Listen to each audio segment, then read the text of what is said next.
여러분 안녕하십니까? 지난 강좌 시간에는 무엇을 닦을 것인가?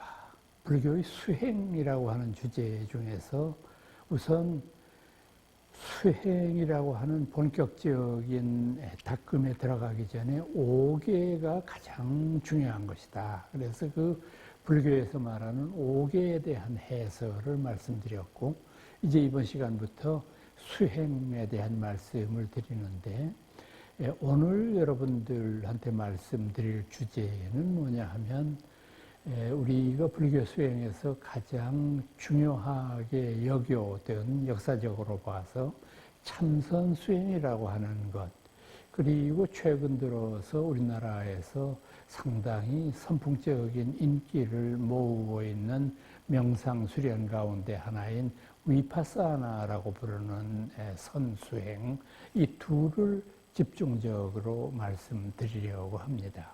그래서 이 두 가지를 다 합해서 요즘에는 불교의 명상 수행, 뭐 이제 이런 형태로 부르기도 하는데, 아주 엄밀하게 따지면은 지금 불교에서 말하는 이 참선 수행이나 위파사나 수행을 명상 수행이라고 보기에는 좀 어려운 점이 없지 않습니다만은, 지금 뭐 일반적으로 그런 표현들이 쓰여지고 있기 때문에 제가 구체여 뭐 여기다가 토를 달지는 않고 그냥 제가 오늘 참선과 위파사나에 대해서만 말씀드리려고 합니다.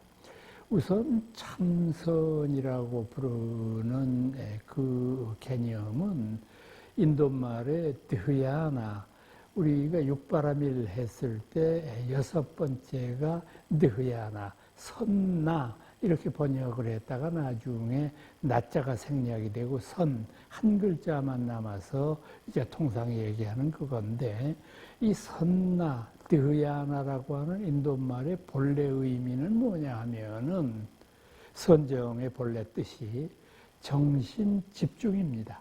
어느 한 곳에 골똘하게 내 의식을 집중시키는 수행이라고 말하는데, 그런 의미에서 보면 서가모니 부처님께서 보리수 밑에서 대각을 얻으신 것도 바로 이 선정 수행이었다고 볼 수 있고, 히말라야에서 오랜 고행 끝에 나름대로의 어떤 대각을 얻었던 그런 수행이 바로 이 참선 수행이라고도 말할 수 있는 것이죠.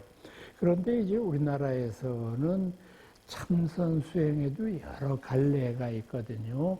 여러 형태의 수행 태도들이 있는데, 그 중에서 우리나라에서 가장 오랫동안 유행해왔고 또 오랫동안 많은 스님네들이 정진했던 것이 육조 해능의 문화에서 파생되었던 남종선이라고 하는 참선 방법입니다. 이 중국의 선종은 통상적으로 보리달마라고 부르는 인물에 의해서 시작되었다고 알려지고 있습니다. 이 보리달마라고 하는 분은 보디다르마, 인도 이름으로 인도 사람입니다. 인도 분이었다가 중국으로 건너와서 최초로 이제 선법을 전례하게 되는데, 이분의 선법이 아주 독특했죠. 그 당시에 중국 사회에서 아주 상당한 반향을 불러일으킬 정도였는데, 이를테면은 이분이 중국으로 최초로 와서 양무제를 만났을 때 양무제와 주고받았다고 하는 문답이 전해지죠. 양무제가 인도에서 큰 스님이 왔다는 말을 듣고서는 한번 만나 뵙고자 했죠. 그래서 이제 만나 뵙고는 여쭤봤습니다. 제가 중국의 황제로서 평생 동안 세운 탑과 절이 정말 많이 셀 수 없을 정도인데, 저에게도 혹시 그것에 따른 공덕이 돌아올 만한 게 있습니까? 그때 보리달마의 대답은 아주 냉정하게 없습니다. 그래서 다시 망설이다가 물어봤어요. 아니, 그래도 경전에는 스님네들을 공경하고 공양하는 공덕이 참 많고 깊다고 하는데 제가 평생 스님들을 공양한 것이 또한 숫자도 셀 수 없을 만큼 많은데 그것도 공덕이 없는 걸까요? 달마의 대답은 싸늘하게 무. 그러니까 이제 그때는 양무제도 화가 났단 말이에요. 아니, 무슨 뭐 이렇게 경전에 나오는 말하고 반대되는 말을 하느냐. 그래서 이 양반이 보리달마 스님을 해치려고 하니까 이제 이 양반이 도망갈 수밖에 없지 않아요. 그래서 이제 이분이 남쪽으로 낙양성 부근으로 도망쳐서 그곳에 있었던 소림사라고 하는 절에 은신해서 그곳에서 이른바 면벽군연이라는 것을 합니다. 그래서 벽을 향해서 군연을 있었다. 지금 이 이야기는 여러 가지로서 상징하고 있는 바가 많이 있는데 우선은 제가 의심스러운 부분은 양무제가 자신에게 돌아올 공덕을 큰 스님한테 물었다고 하는 부분이 조금 석연치가 않아요. 이게 어떤 그 사람이 고승 앞에 놓고는 내가 이런 좋은 일을 했는데 돌아올 공덕이 있겠습니까? 말을 돌려서 하는 것도 아니고 직접적으로 물었다는 것이 조금 좀 석연치가 않고 아마 그런 면에서 이 이야기는 후대에 조작되었을 가능성이 상당히 있는 것이다라고 생각을 하고 그렇게 물을 때에는 무라고 대답하는 것이 당연하죠. 자기가 뭘 이루었다고 하는 것을 내세우면 그건 또 다른 하나의 집착이 되는 것이니까. 그러고 난 다음에 이분이 벽을 보고 앉았다고 하는 것은 아마 이 어른이 자신을 몰라주는 이 세상을 한탄하면서 정말 아르마리라고 우리가 불교에서 얘기하죠. 아는 것만을 존중하는 이런 잘못된 생각을 가지고 있는 사람들에게 뭔가 진실한 가르침을 주기 위해서 그 때를 기다리는 것이라고 볼 수 있죠. 그러다가 드디어 해가라고 하는 중국인이 나타납니다. 그 해가는 간곡하게 법을 청하지만 처음에는 보리달마가 응하지 않습니다. 아주 참 그 제자의 입시를 받아들이는 장면도 드라마틱해요. 이 큰 스님이 받아들여주지를 않으니까 이 해가라고 하는 이가 그냥 이 엄동설안이었던가 보죠. 그 큰 스님이 누워 계시는 사랑채 앞에서 무릎을 꿇고 합장한 채 밤새 기다렸는데 그 다음날 아침까지 그렇게 기다렸는데 눈이 너무 많이 쏟아져 가지고 이분이 그저 얼굴하고 합장하는 손만 이렇게 위로 내밀었을 뿐이지 눈이 그렇게 쌓였는데도 이분이 그냥 변치 않고 있었다고 그래요. 그랬더니 보리달마가 칭찬하기는커녕 자네 아직도 거기 있었네? 그러고 모른 척해요. 그래서 해가가 다시 더 분한 마음을 내어서 나무 위로 올라가서 나무에서 떨어지는 행위를 반복했습니다. 얼마나 힘들었겠어요. 처음에는 무릎에 상처성도 생겼겠지만 나중에는 끝내 계속 떨어지니까 팔다리가 부러지고 움직일 수가 없잖아요. 그제서야 큰 스님이 반응을 보여요. 장하도다. 사나이 대장부가 법을 구하는 것이 그와 같아야 하리라.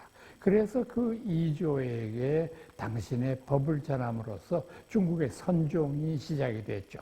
3조가 세 번째 어른이 승찬, 4조가 도신, 5조가 홍인, 6조가 해능입니다. 이 해능이라고 하는 인물도 참 드라마틱하게 이제 그 당신의 법을 이었죠.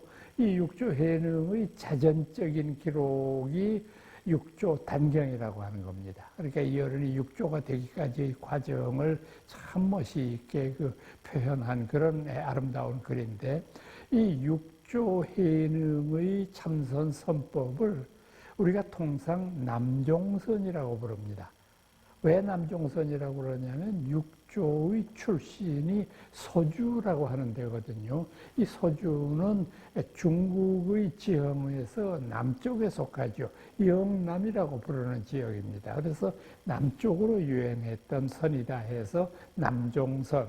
그리고 이 육조해능의 선법의 반기를 들고 그와는 좀 다른 형태를 제기했던 인물이 신수라고 하는 분이거든요. 그래서 이 신수의 선법은 그 어른이 북쪽 사람이었기 때문에 북종선 이렇게 불러서 육조해능의 시대에 와서 보리달마로부터 이어져 내려온 선법이 둘로 크게 나누어지게 되고 이 둘은 다시 또 자그마한 그 밑에 가지를 치게 되어서 굉장히 이제 많은 선파가 생기는데 흔히 얘기할 때 오가 칠종 뭐 이런 얘기들을 합니다. 선법의 그 경향이 다른 것이 오가 5가지의 가문들이 있었고 또 거기에서 파생되어 있는 선종파가 7개가 있었다. 그래서 아마 이런 이야기들이 있었겠죠.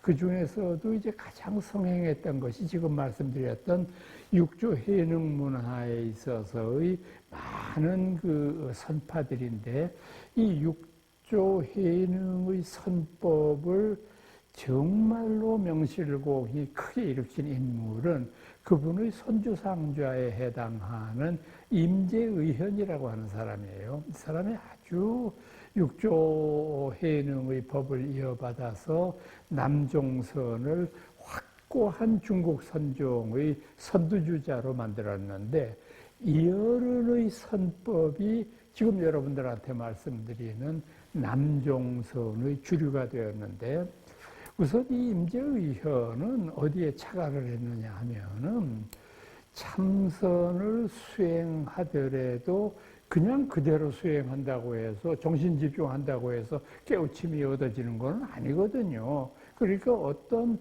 참선 수행의 단계가 있는데 그 가장 중요한 요소 가운데 하나가 공안 혹은 화두라고 불렀는데 뜻은 똑같은 뜻입니다. 그러니까 공안 또는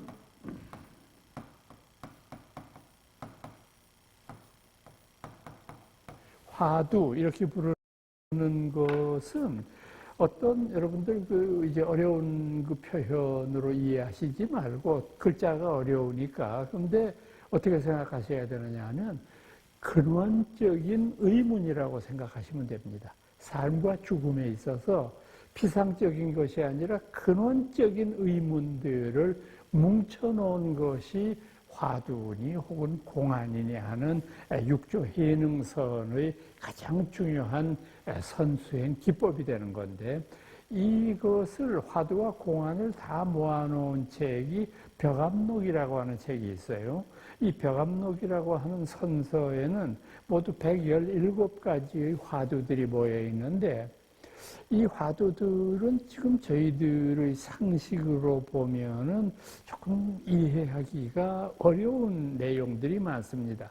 이를테면 그 임재의현의 문화에서 활동했던 조주라고 부르는 스님이 있었는데 이 조주 스님이 어느 날 법문을 하시면서 뭐라고 그러느냐 하면 이 세상의 모든 생명들에게는 불성이 있다. 다 부처가 될 가능성이 있다. 이런 내용의 설법을 하셨는데 그때 제자 중에 어떤 직구진 제자가 큰 스님한테 물었어요. 스님, 그러면 개한테도 불성이 있습니까? 모든 중생이 다 있다고 그래서 개도 중생 중에 하나니까. 그때 한참 생각하더니 조주 스님이 없다고 그랬어요. 그러니까 이거는 굉장히 큰 스님의 말씀이지만 앞뒤가 모순되는 말이잖아요. 모든 생명이 불성이 있다고 그래놓고 개는 불성이 없다. 그러니까 이게 무슨 뜻이냐. 그게 이제 그 유명한 조주 스님의 구자 무불성이라고 하는 겁니다. 개구자를 써가지고 개한테는 불성이 없다라고 하는 그게 하나의 근원적인 의문이 됩니다. 그러니까 우리가 좌선을 할 때 이 구자 무불성이라고 하는 화두를 들고 그거를 깨우치기 위해서 공부한다는 얘기겠죠. 또는 아주 유명한 그런 그 조주 스님의 화두 가운데 또 이런 것도 있어요. 어떤 제자가 조주 스님한테 여쭤보기를 보리달마 큰 스님이 왜 인도에서부터 중국으로 왔을까요? 그랬더니 큰 스님의 대답이 뜰 앞의 잣나무니라. 이건 완전히 뚱딴지 같은 대답이잖아요. 이 제자가 물은 거는 아주 합리적이고 지성적인 물음이에요. 보리달마 스님이 인도에서 큰 스님인데 왜 중국으로 왔을까? 선법을 전하기 위해서 오셨을까? 아니면 인도에 무슨 내란 같은 게 있어가지고 이분이 그 생명에 위협을 느껴서 이리로 오신 걸까? 무슨 뜻일까? 이렇게 합리적으로 물은 거잖아요. 근데 이어른 대답은 엉뚱하게 뜰 앞의 잣나무가 무슨 상관이 있어요? 전혀 상관이 없잖아요. 그러니까 이것 자체가 화두가 되는 겁니다. 그래서 이 화두를 머릿속에 부여잡고 이걸 마음속으로부터 깨우치기 위해서 공부하는 참선법으로 발전시키게 된 것이죠. 이 남종선을 비롯해서 중국의 여러 선종에서 화두를 들건 화두를 들지 않건 간에 공부하는 방법 가운데 제일 중요한 것은 우선 자세가 중요합니다.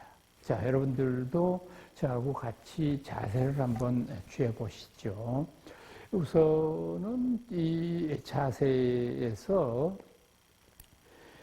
오른쪽 발을 이렇게 책상다리로 해서 자기 앞으로 당겨 놓고 왼쪽 그 다리를 오른쪽 무릎 위에다가 얹어 놓는 겁니다. 이거를 반가부좌라고 그러거든요. 근데 원래의 방법은 어땠느냐 하면은 왼쪽 발을 구부린 그 사이에다가 넣어서 양쪽 발바닥이 동시에 위로 올라오게 하는 거를 결가부좌라고 그러거든요. 여러분들 불상 유심히 보시면은 부처님께서 이 결가부좌의 자세를 취하고 계시거든요. 근데 왜 제가 반가부좌를 말씀드렸느냐 하면 이제 요즘 사람들이 너무 오랫동안 침대 생활이나 책걸상 생활을 해왔기 때문에 이렇게 옛날 사람들처럼 책상다리하고 앉는 것이 익숙하지 않아서 이 결가부좌 하는 자세가 참 어렵거든요. 그러니까 반가부좌는 훨씬 쉬우니까 그 반가부좌의 자세를 취하라고 말씀을 드렸습니다. 반가부좌를 취하는 그 이유도 있습니다. 왜 왼다리를 오른쪽의 무릎 위에 얹을까? 그것은 보통 사람들의 경우에는 인체를 반으로 이렇게 나누어서 생각해 봤을 때 오른손잡이인 경우가 거의 대부분이니까 오른쪽이 상당히 활동적인 그런 부분이에요. 왼쪽에 비해 봤을 때. 그러니까 참선은 활동적인 것을 억제하고 마음을 고요함 속에 남겨두는 것이기 때문에 이 활동성을 억누른다고 하는 의미가 있는 거겠죠. 자, 그 다음에 손은 어떻게 할까요? 손은 역시 오른손을 밑으로 하고 왼손을 그 위에 얹고 양쪽의 엄지손가락을 닿을 듯 말 듯한 거리까지 해야 됩니다. 이걸 이제 혹 어떤 선생님들은 꽉 눌러라 이렇게 가르치는 분들도 있는데 그거는 정도가 아닙니다. 꽉 누르게 되면은요 사람이 무의식 중에 거기에 정신 집중을 하기 때문에 화두 드는 일에 방해가 됩니다. 그래서 붙을 듯 말 듯한 거리로 이렇게 둬야 됩니다. 그 다음에 자 허리는 쭉 펴셔야 되겠죠. 쭉 펴시고 난 다음에 이 어깨를 쭉 펴시다가 보면은 아무래도 본의 아니게 힘이 들어가게 되는데 어깨에 힘이 들어가면 안 돼요. 그래서 어깨의 힘을 풀어줘야 돼요. 그래서 자꾸 이렇게 풀어주게 되면은 계속해서 자세가 불안하다고 생각하면 이렇게 좌우로 흔들기보다는 앞뒤로 이렇게 흔들어 주시면은 훨씬 어깨를 푸는 것이 용이합니다. 그래서 쭉 푸시고 편안하게 하세요. 허리를 고추 세우고 힘을 뺀 상태에서 그 다음에 또 이제 문제가 되는 것이 눈입니다. 이 눈을 어디에다가 둘 것인가? 우선 눈은 크게 떠도 안 되고 감아서도 안 됩니다. 왜냐하면 눈을 크게 뜨면 번뇌망상이 자꾸 생기고요. 눈을 감게 되면 졸음이 오기 때문입니다. 그래서 눈은 뜨지도 말고 감지도 말아라. 그러면 이게 어려운 주문입니다. 감는 것도 아니고 뜨는 것도 아닌데 어떻게 하란 말이요? 그건 어떻게 하면 되느냐 하면은 여러분들이 눈을 내리깐 상태에서 여러분들 눈 앞에 밑에 이 부분에서 약 80cm에서 90cm 정도의 거리를 하나 짐작을 하셔가지고 거기를 이렇게 응시하시면 됩니다. 그 응시하실 때 턱은 내 쪽으로 당기셔야 됩니다. 조금 당기신 상태에서 이렇게 바라보시면 되는 거죠. 그 다음에 또 중요한 것이 뭐냐 하면 호흡법이에요. 숨을 쉬는 걸 어떻게 해야 되느냐. 우선 이 참선이나 위파사나 또 마찬가지고 요가의 방법도 마찬가지인데 대개 이런 방법은 단전호흡이라는 걸 해요. 단전호흡이라고 하는 것은 배꼽 밑에 있거든요. 단전이라는 게. 거기까지 숨을 들어 마시고 내쉬고 하는 것이 오도록 훈련하는 겁니다. 그 금방은 안 되는 거예요. 보통 우리는 숨을 쉴 때요. 그냥 여기에서 여기 들어갔다 여기서 나와요. 그냥 숨이 여기까지 가슴까지도 다 안 들어가고 그냥 이렇게 나가는 건데 그렇게 해서는 아무 소용이 없어요. 단전호흡을 해야 되는데 단전호흡을 쉽게 하는 방법은 뭐가 있느냐 하면은 들어 마실 때는 얕게 들어 마시고 내쉴 때는 하는 기분이 들 정도로 깊고 오래 내쉽니다. 한번 따라해 보시죠.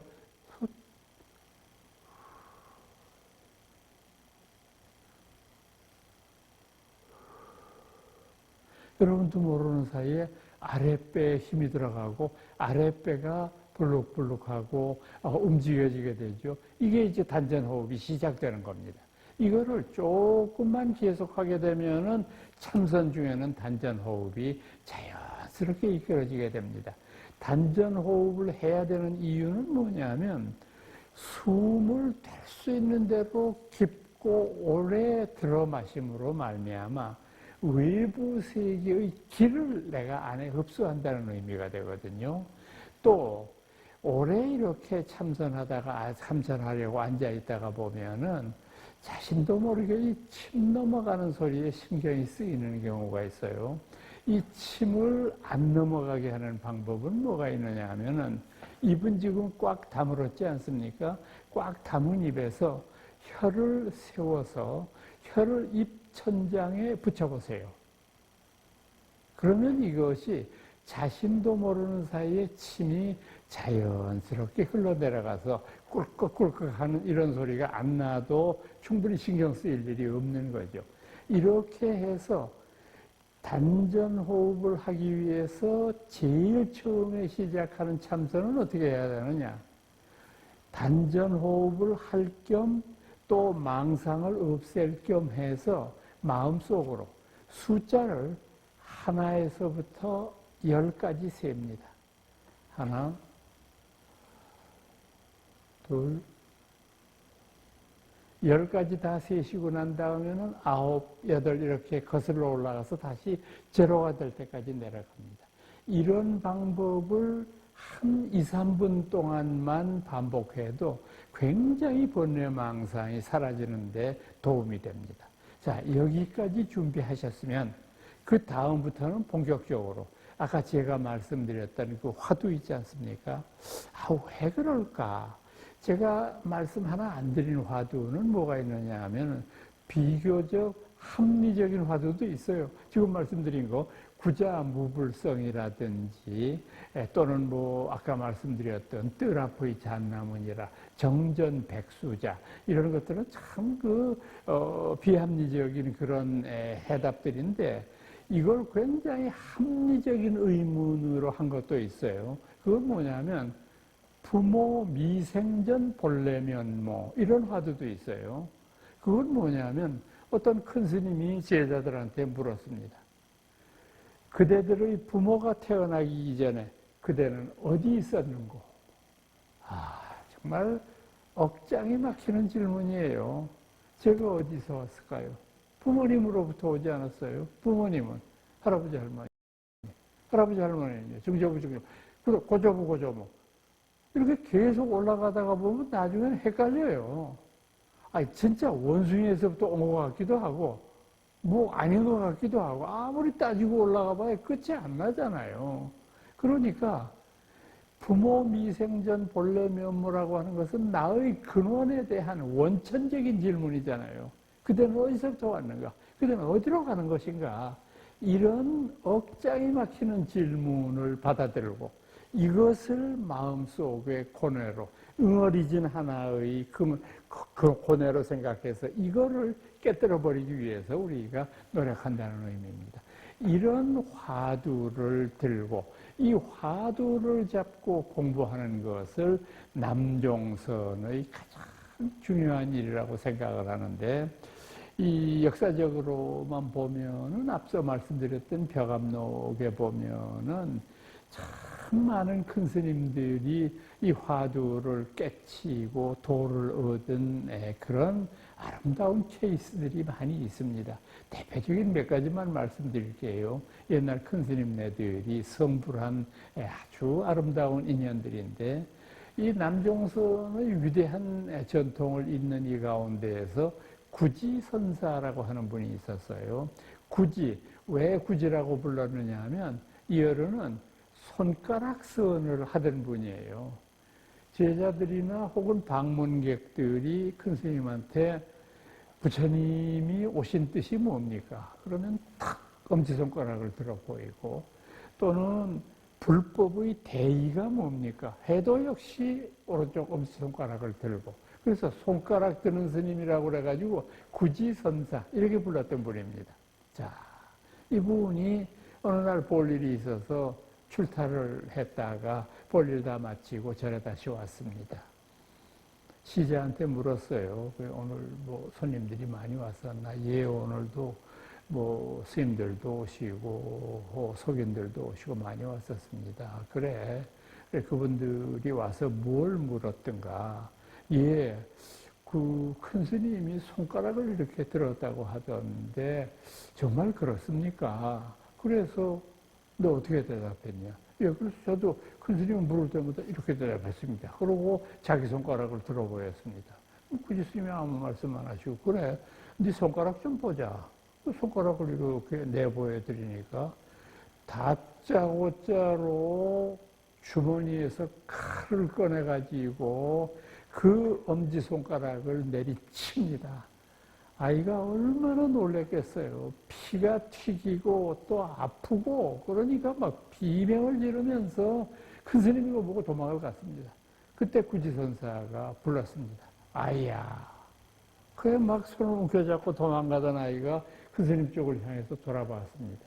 구지스님이 그때 손가락을 들어 보였습니다. 바로 그 순간에 그 아이가 깨우침을 얻었습니다. 대각을 얻은 거예요. 이 이야기는 어떻게 해석을 할 수 있을까요? 물론 이 이야기를 해석하는 것 자체가 의미 없는 일이지만 아마 이 어린 시자는 자나깨나 이 생각만 했을 거예요. 왜 그랬을까? 이게 무슨 의미일까? 이것만을 부여잡고 있는 순간에 그 근기가 어느 정도 익었다고 생각한 큰 스님이 이거를 가르쳐 준 거죠. 또 이 황벽이라고 부르는 스님이 도를 얻은 인연도 참 그 아름다운 인연 가운데 하나예요.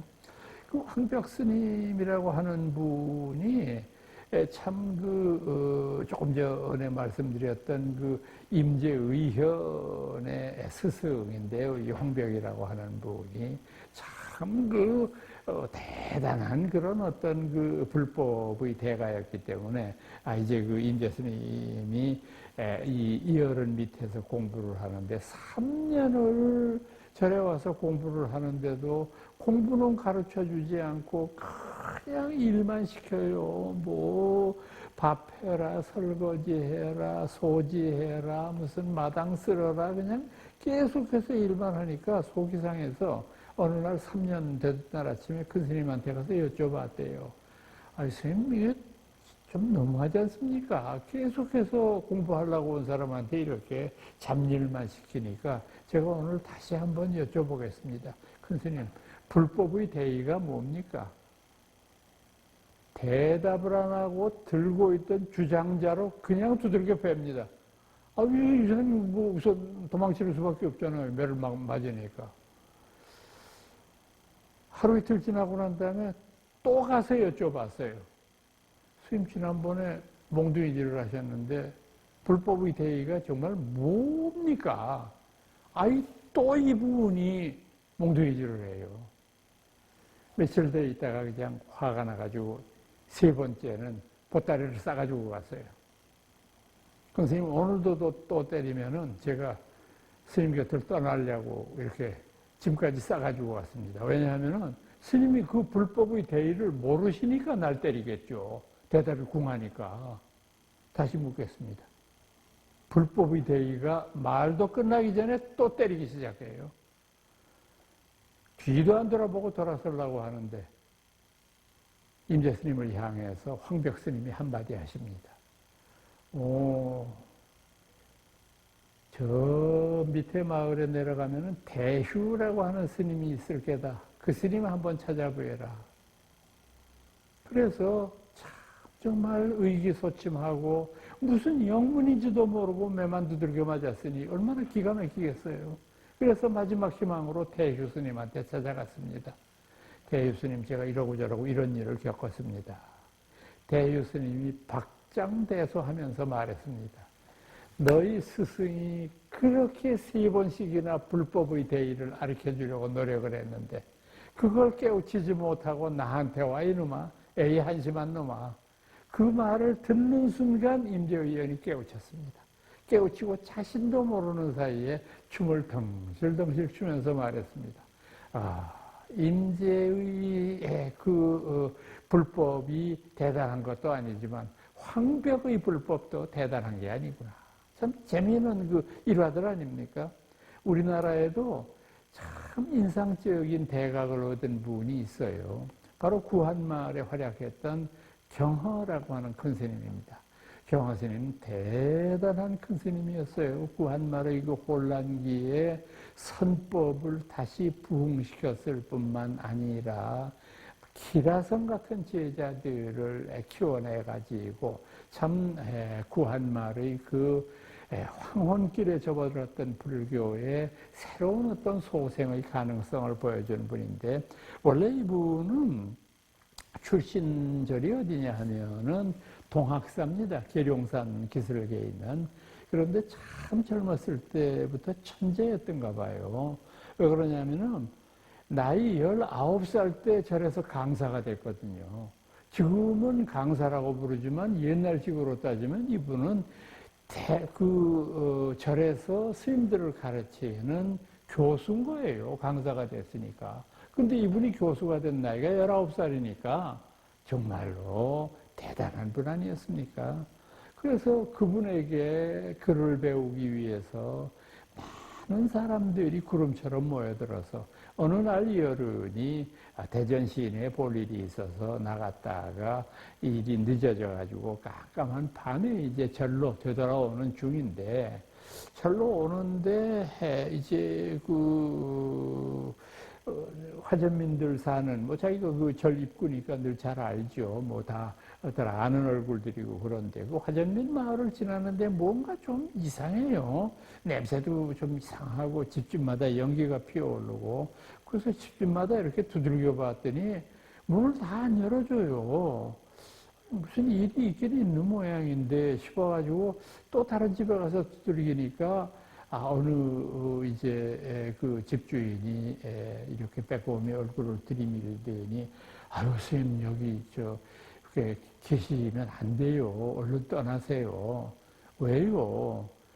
지금 아주 못된 전염병이 돌아가지고 아주 안 좋은 냄새 나죠. 이 사람 지금 불태우는 냄새입니다. 이게 시신 타는 냄새입니다. 그러니까 스님한테라도 행여 옮길까 걱정이 되니까 스님 빨리 올라가세요.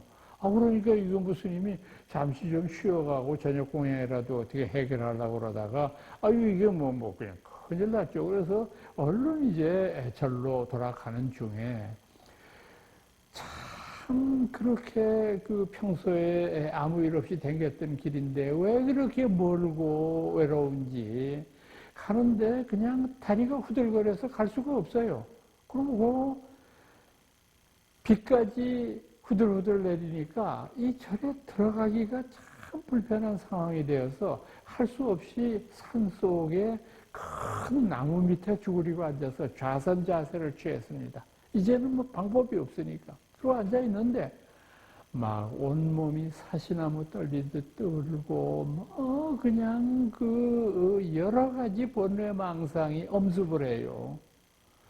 곧 병균이 내 목을 타고 온몸으로 퍼지는 것 같기도 하고 내 살갗이 온 군데에서 다 스물스물하는 것 같기도 하고 막 겁이 나는데 자기가 명강사로서 강의할 때는 나고 죽는 게 똑같다 이렇게 거침없이 얘기했는데 자기가 직접 당하고 보니까 하나도 같지 않아. 나고 죽는 게 무섭기만 해.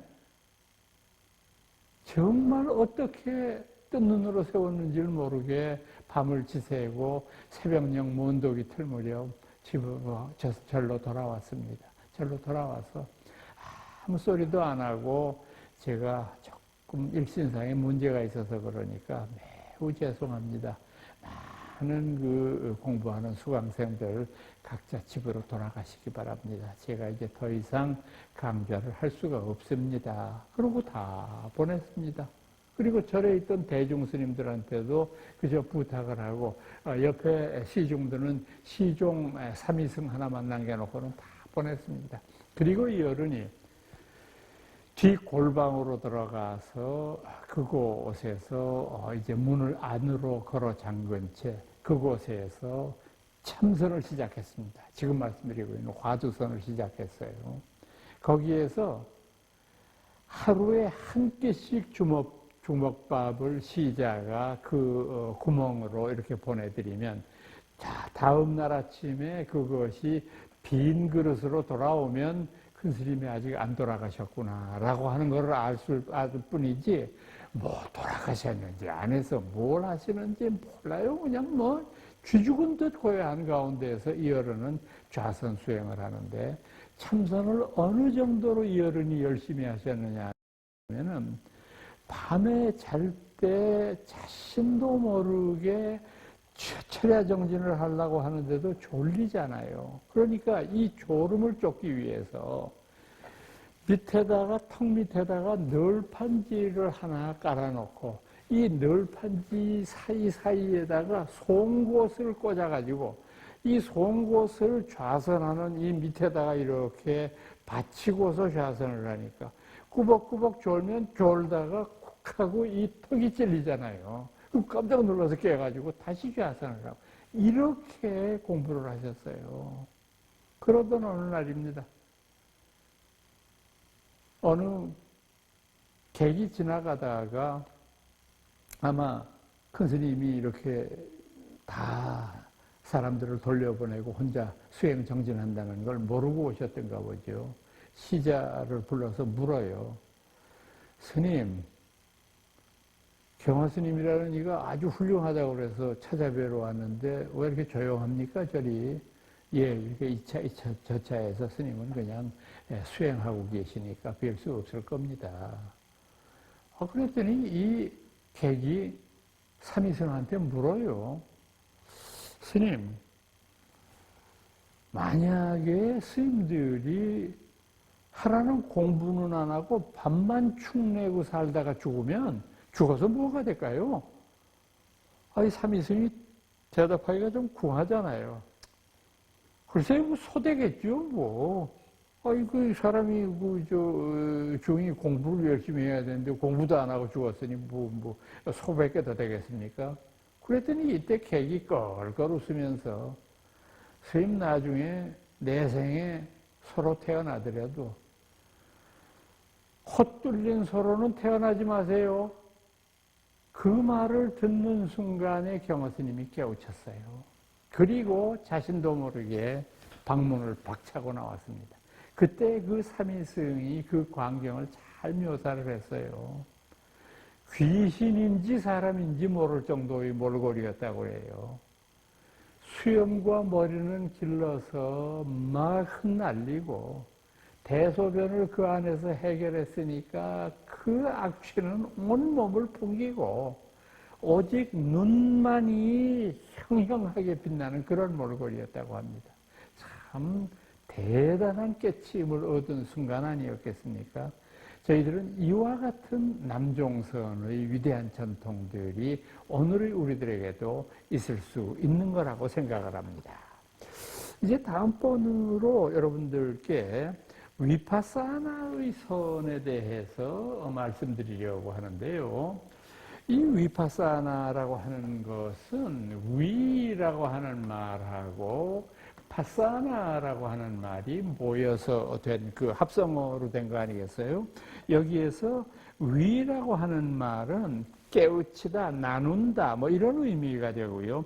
파사나라고 하는 것은 무엇을 본다, 무엇을 안다, 이런 의미가 돼요. 그래서 위파사나 이렇게 했을 때는 모든 것을 제대로 볼 줄 아는 능력이라고 하는 건데, 이것은 위파사나의 선은 주로 가장 핵심적인 것이 뭐냐면 몸과 마음과 현상, 이 세 가지를, 몸은 우리 몸이고요. 마음은 내 그 급한 곳에 있는 그 깨우침을 주는 그런 것이고요. 현상이라고 하는 것은 삼남만상 모든 것. 이것을 올바로 본다는 것인데, 이 보는 것에도 세 가지의 방법이 있다고 그래요.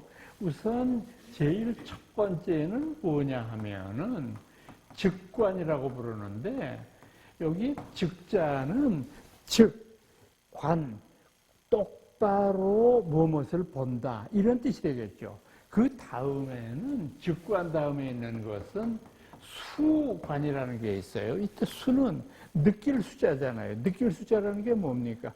무엇을 느끼는 몸의 여러 작용들을 제대로 본다라고 하는 거죠. 제일 마지막은 뭐냐 하면은 내관, 내 안을 들여다본다는 거죠. 다시 한번요. 즉관, 수관, 내관, 이 세 가지를 통해서 몸과 마음과 현상들을 제대로 파악할 줄, 그런 것들이 바로 위파사나선의 핵심인데, 지금 여기에서 제일 소중한 것은 뭐냐 하면은 왜 위파사나의 선을 수행해야 되는가? 이거는요, 모든 사람들이 다 마찬가지겠습니다만은 위파사나에서는 영원한 행복을 추구하기 위해서 위파사나를 닦습니다. 여러분 생각해 보세요. 우리가 일상적으로 겪는 행복은 영원하지 못합니다. 잠시 왔다가 쓰러지고 없어져 버려요. 그러니까 우리가 이럴테면 살면서 얼마나 많은 행복들을 겪을 수 있습니까? 집에서 생각을 해보시면 아이가 좋은 대학에 갔다. 얼마나 좋아요. 신랑이 좋은 직장에 들어갔는데 거기다가 승진까지 했다. 얼마나 기뻐요. 이렇게 모든 기쁨들이 있는데, 그런 모든 기쁨들은 아까 말씀드린 대로 항구여일하지가 않고 잠시 기쁘다가 그 다음엔 안 기뻐지니까 문제가 되잖아요. 그런데 위파사나는 아니다. 우리가 위파사나를 열심히 수행하게 되면 우리는 영원한 행복을 얻을 수 있다, 이렇게 가르치는 겁니다. 그래서 이 세상의 모든 변하는 것 속에서 변하지 않는 어떤 행복들을 추구하는 것인데, 그 가운데에서 우선 우리가 이해해야 될 것은 뭐냐 하면은 고라고 하는 개념이에요. 고. 이 고통이라고 하는 거요. 이것은요, 어떤 의미로 보면은 삶을 살아가는 데 있어서 누구든지 겪을 수밖에 없는 것이지만은 이 고통 가운데 인간에게 가장 큰 고통은 뭐냐 하면은 노사예요. 늙고 병들어 죽어 없어지는 거예요. 생각을 해보세요. 우리 살아있는 사람의 입장에서 봤을 때에는 죽음이라는 것은 모든 것과의 단절입니다. 그렇게 돈이 많던 사람도 죽으니까 땡전 한 입을 가져가지 못하잖아요. 그렇게 권력을 아주 어마어마한 세도를 누리던 사람도 아무짝에도 소용이 없어요. 죽으니까. 그렇게 박학다식하고 뭐 많은 것을 알고 있더니도 죽으니까 입술을 움직이지도 못하더라고요. 그러니까 정말로 늙음과 죽음이라는 것은 살아있는 사람의 입장에서 봤을 때는 단절이고 영원한 결별 아닙니까? 더더군다나 더 인간대를 괴롭히는 것은 뭐냐 하면 죽은 후의 세계가 어떤 건지 알 수가 없어요. 뭐 많은 사람들이 죽은 후에 뭐 내세가 있다 이런 얘기를 하고 또는 우리 불교 같은 데에서는 극락이 있다, 지옥이 있다, 또 육도 윤회가 있다 이런 얘기들을 하는데 지금 이런 것들이 생물학적인 과정으로 증명되기는 참 어렵거든요. 사람이 어떻게 죽어서 뱀이 되고 소가 된단 말입니까? 생물학적으로 그게 가능할까? 정말로 대답이 쉽지가 않은 문제 아니에요. 그러니까 그냥 모든 경우에도 어떤 것이건 간에 죽음 이후의 세계를 우리가 경험할 수 없다는 한계가 있어요. 죽은 이후의 세계는 내가 죽어봐야 알아요. 그 다음에 죽었다가 살아난 사람은 아무도 없잖아요, 이 세상에. 그러니 이걸 알 도리가 더욱더 없으니까 이 늙고 병들어 죽는다고 하는 것은 우리들 삶을 가장 비참하게 만드는 거니까 고통의 근본적인 것은 바로 육체적인 변화죠. 이 고통을 또 하나 힘들고 어렵게 만드는 것은 뭐냐 하면은 이 사물의 현상입니다. 이 사물의 현상이라고 하는 것은 그 본질이 무상이잖아요. 무상을 이 삶의 본질로 하고 있으니까 무상이기 때문에 괴로운 거예요. 단 하나도 제자리에 있는 것이 없어요. 우리 불교에서만 이런 무상의 얘기를 하는 것이 아니라 서양의 위대한 철학자였던 헤라클레이토스 같은 사람도 이런 말을 한 적이 있어요. 아무도 동일한 산천에서 다시 목욕할 수는 없다. 흘러가는 물도 목욕하는 나도 시시각각으로 변해가고 있기 때문이다. 그렇지 않습니까? 흐르는 물이 앞서 내려왔던 물과 지금 흘러내려온 물이 똑같을 수가 없잖아요. 1초, 3초 간격으로 내 몸이 변하고 있잖아요. 지금 이 순간에도 장에 있는 내 음식물들은 더 아래로 내려가서 소화를 시키고 있을 거고 제 머리카락은 자라고 있고 손톱 발톱도 눈에 보이지 않았지만 자라고 있지 않습니까? 잠시도 변하고 있지 않고 변하니까 만약에 변하지 않고 영원하게 뭐가 있다고 한다면 행복이라는 것이 그러면 우리가 덜 행복함을 벗어날 수도 있겠지만 무상하기 때문에 고통스럽잖아요. 그러니까 지금 말씀 제가 드리고 있는 대로 행복이라고 하는 것은 상대적인 거예요. 절대적으로 어떤 것이 행복이다 이런 말 할 수 없는 거예요. 우리가 일반적으로 그냥 보통의 서민들, 평범한 저 같은 사람들로 생각을 해보면 돈이 참 많으면 행복할 것 같아요.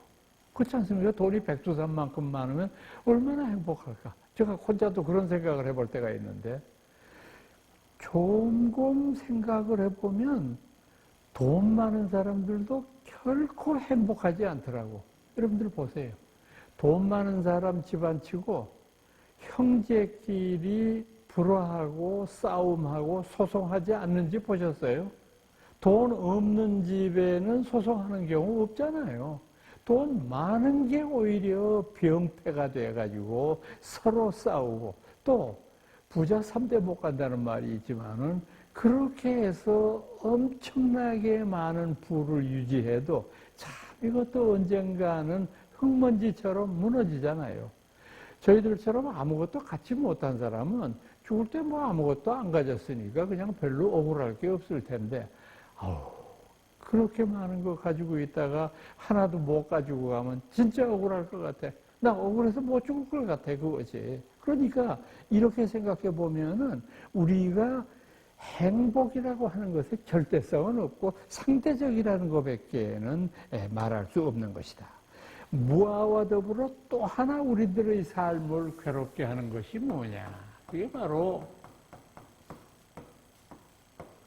무아라고 하는 거죠. 무아. 내 안에 어떤 변하지 않는 어떤 실체가 있으면 참 좋을 텐데 이게 그렇지가 않아요. 내 안에 뭐 변하지 않는 게 있습니까? 간혹 가다가 이웃 종교 가운데 영혼의 영원성을 주장하는 사람들이 있어요.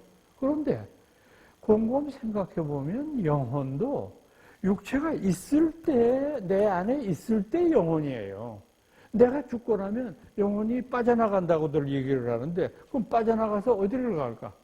구천을 맴도는 원혼밖에 더 되겠어요. 그러니까 이것은 우리가 다시 한번 생각을 해야 돼요. 내 안에 변하지 않는 그 무엇은 없다고 생각을 해야 돼요. 지금 제가 여러분들한테 꼭 드리고 싶은 말씀이 뭐냐 하면은 우리나라에서도 보면 그 전생 이야기에 아주 그 심취해 있는 분들이 있고 그 전생 이야기를 가지고 저도 책도 그런 책이 많이 나와 있고 많은 아무 생각 없는 분들은 전생 이야기 하는 것은 여러 종교 중에서 불교밖에 없기 때문에 우리 불교 얘기를 하는구나 싶어서 좋아들 하시는데 저는 그렇게 좋아할 만한 일만은 아니라고 생각을 하는 게 왜 그러냐 하면은요. 대부분이 어떻게 생각을 하시느냐 하면은 저한테 전생이 있었다고 한다면 그 전생의 지혜가 금생에도 다시 그 자아를 가지고 태어난 걸로 생각을 해요. 그 다음에 제가 죽으면 지금의 내가 죽지만은 지금의 내 자아가 또다시 내 내생으로 건너간다고 생각을 해요. 이거 아주 치명적으로 잘못 생각하는 거예요. 부처님의 제자가 언젠가 물었어요, 부처님한테. 부처님, 사람은 죽어서 어디로 가는 걸까요? 부처님이 가만 생각을 하시다가 그 질문은 옳지 못한 질문이다. 왜요, 부처님? 사람이 죽어서 어디로 가는지 모든 사람들이 다 궁금해 하는데요. 부처님 같은 성인이시니까 아시지 않습니까? 부처님이 대답하셨어요. 여기 피어오르는 장작더미가 있다고 가정을 하자. 예, 장작이 지금 피어오르고 있습니다. 근데 장작이 다 타서 불이 꺼졌어. 예, 불이 꺼졌습니다. 그럼 그 불은 꺼져서 어디로 갔는가? 부처님, 그건 말이 안 되죠. 장작이 있으니까 불이 타올랐다가 장작이 없으니까 불이 꺼졌는데 가긴 어디로 갑니까? 그대가 지금 나한테 물었잖아. 육체라고 하는 불쏘시개가 있었으니까 자아가 있었지. 근데 육체가 사라졌어. 근데 그게 어디로 갔을까, 그게? 가긴 어디로 가? 허공으로 갔겠지. 그러니까 내가 변해서 뭐로 간다라고 하는 생각을 가지는 것은 참 잘못된 생각이라는 것을 여러분들이 분명하게 인식을 하셔야 돼요. 그래서 이 무아라고 하는 것을 불교에서는 어떻게 설명하느냐 하면 나라고 하는 존재는 사대의 존재잖아요. 사대라고 하는 것은 지, 수, 화, 풍의 네 가지의 물질적인 요소로 구성된 것이니까 이 지수화포의 사대 가운데 어느 하나도 영원한 것이 없잖아요. 흙은 흙의 요소고 물은 물의 요소일 뿐이고 불은 불길로 날아가는 거고 바람이라고 하는 것은 바람이기 때문에 이 모든 것들은 그냥 흘러 들어가는 것일 뿐이지 이것에 어떤 영원성을 부여하는 것은 굉장히 잘못된 생각이다. 그래서 위파사나에서는 지금 말씀드린 이런 모든 것들을 파악하는 것을 알아차림이라고 합니다. 알아차림, 모든 것을 적확한 상황에서 알아차림으로 말미암아 부처님이 보리스 밑에서 얻으셨던 것과 같은 무상, 고, 무아, 공, 이것을 깨우칠 수 있다고 가르치는 것이죠. 이게 바로 위파사나에서 수행하는 아주 중요한 수행의 방법이었습니다. 오늘 여러분들한테 여러 가지 수행 방법 가운데 중국 남종선의 수행 방법과 위파사나의 수행 방법, 이 둘에 대해서만 말씀드렸습니다. 제가 다음 시간까지 계속 수행에 대해서 말씀드려야 되겠습니다. 다음 시간에 뵙겠습니다. 여러분 안녕히 계세요.